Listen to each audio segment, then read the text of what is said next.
রেবের manager বলতেছে আমি আপনাকে স্টেজে টার্গেট করেছিলাম, অর্ডার ছিল ওইখানে আপনাকে গুলি করা, পা উপরের দিকে কল্যাণ নিচের দিকে ঘুরাবো, এরপর আপনার দোনোটা ফা লুলা করে দেবো, এটা আমাদের উপরের নির্দেশ।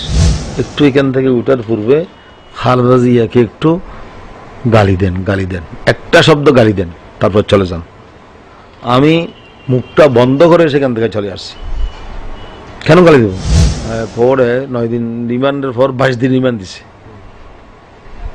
তখন কিন্তু আমার শরীরের অবস্থা খুব খারাপ। আমার জন্য যারা দোয়া করছে, চোখের অশ্রু জড়াইছে, পাওয়া পোমরা করছে, আমার জামিনের জন্য ব্যবস্থা করছে, চেষ্টা করেছে, আমি সকলের শুকরিয়া আদায় করি। ইনশাআল্লাহ এই আন্দোলন দবে যাবে না, এই আন্দোলন আরো ইনশাআল্লাহ চাঙ্গা হবে।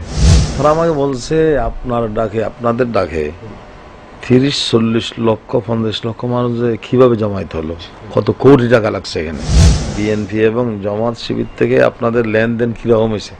আমি বললাম আল্লাহর কসম 5টা টাকাও তার থেকে আমি গ্রহণ করি নাই, আমরা কোনো লেনদেন করি নাই, ওদের সাথে আমাদের লেনদেন কোনো সম্পর্ক নেই, সাংগঠনিক কোনো সম্পর্ক নেই।